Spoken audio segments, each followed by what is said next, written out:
हम बेटा food security के बारे में पढ़ रहे थे। एज यू नो पीडीएस यानी कि पब्लिक डिस्ट्रीब्यूशन सिस्टम, ये राशन कार्ड वाली प्रणाली होती है।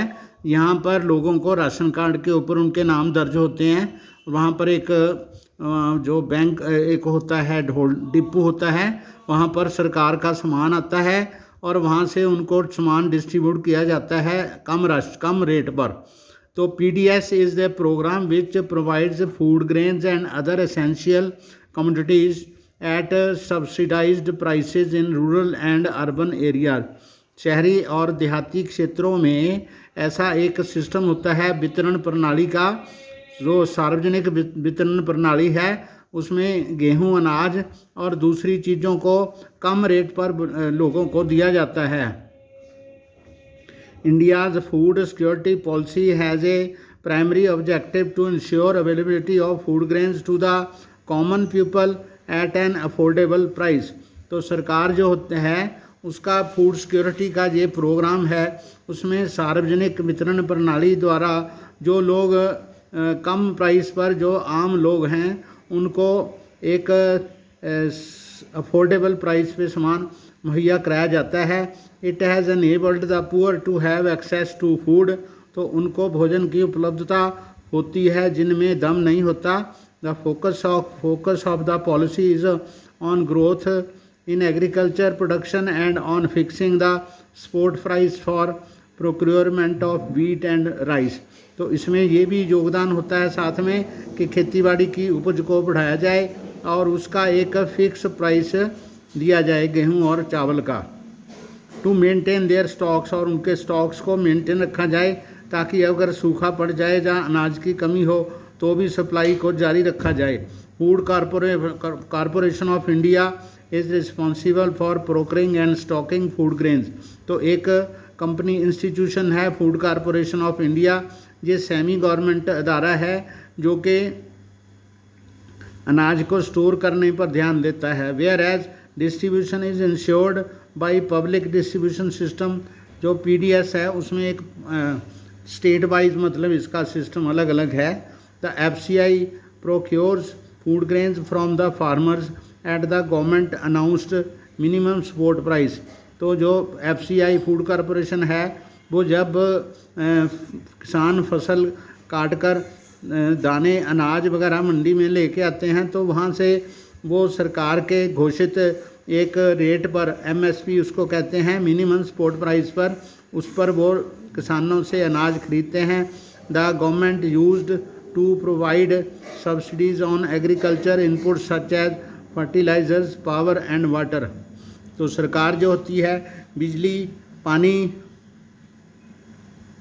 और खाद पर सब्सिडीज या रियायत देती है। These subsidies have now reached unsustainable level and have also led to large scale influences inefficiencies in the use of these scarce inputs. तो ये जो सब्सिडीज़ दी जाती हैं उनमें जो इनपुट इसकी बहुत कम, उत्पादन इसका कम होता है, लेकिन इसमें ऐसा अनसस्टेनेबल लेवल पर ये चीज़ें पहुंच गई हैं। Excessive and imprudent use of fertilizers and water has led to water logging, salinity and depletion of essential micronutrients in the soil।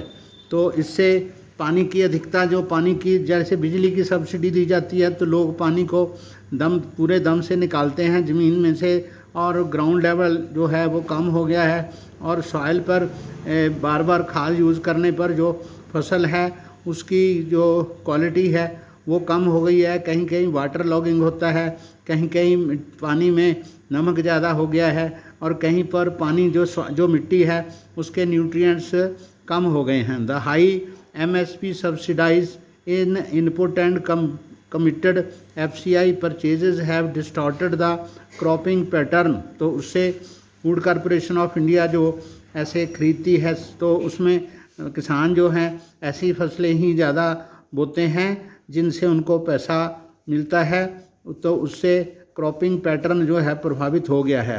Wheat and paddy crops are being grown more for MSP they get, इसलिए जितना MSP उनको ज़्यादा मिलता है उतना वो केवल चावल और गेहूं ही उगाते हैं। Punjab and Haryana are foremost example. तो इसकी जो उम्दा एग्जाम्पल जो है वो पंजाब एंड हरियाणा है। This has also created a serious imbalance in inter crop patterns. तो फसली चक्कर में इसको बहुत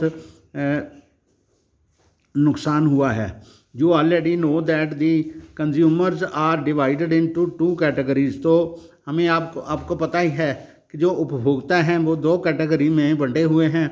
बिलो पावर्टी लाइन जो बीपीएल वाले हैं एंड अबव पावर्टी लाइन जो एपीएल हैं, with the issue price being different for each category. तो इससे दोनों का जो प्राइस है वो अलग अलग रखा गया है। However this categorisation is not perfect and A number of deserving poor have been excluded from the BPL category. तो बहुत सारे जो गरीब लोग हैं तो इससे वंचित रह जाते हैं, बीपीएल कैटेगरी से वंचित रह जाते हैं, उनके पास इतने एक्सेस नहीं होते। Moreover some of the so called APL slip back to BPL because of the failure of even one crop and it is administratively difficult to accommodate such shifts. तो जो ज़्यादा पैसे वाले भी कुछ ऐसे होते हैं जो बीपीएल वाला अनाज लेना शुरू कर देते हैं। ऐसा उनको कंट्रोल करना भी सरकार के लिए संभव नहीं है। Each district and block can be made self sufficient in food grains production of government provides proper agriculture infrastructure. तो अगर सरकार जो है प्रॉपर खेतीबाड़ी का पूरा सिस्टम उनको दे तो हर एक जो ब्लॉक है उसको फूड ग्रेन्स के मामले में आत्मनिर्भर बनाया जा सकता है। Credit linkage and also encourage the use of latest techniques. और उनको क्रेडिट या उधार देकर, कर्जा देकर उनको लेटेस्ट तकनीक यूज़ करने के लिए भी प्रोत्साहित किया जा सकता है। Instead of concentrating only on rice और वीट, अगर वो लोग सिर्फ गेहूँ और चावल पर ध्यान देना बंद करें, द फूड क्रॉप्स विद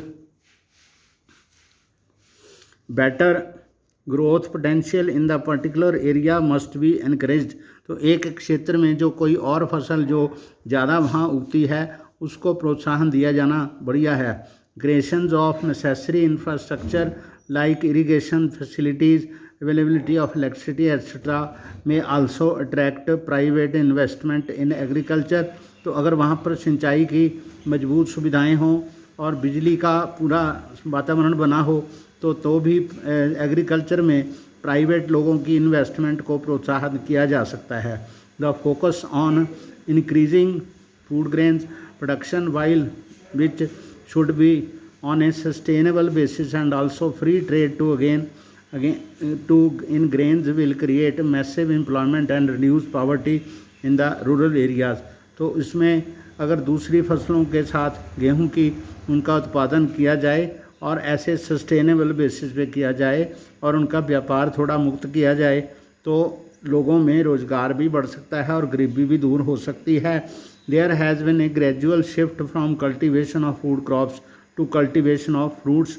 तो अनाज के उगाने से लोग फलों को उगाने की तरफ बदल गए हैं, या वेजिटेबल और ऑयल सीड इंडस्ट्रियल क्रॉप्स भी उगाने लगे हैं।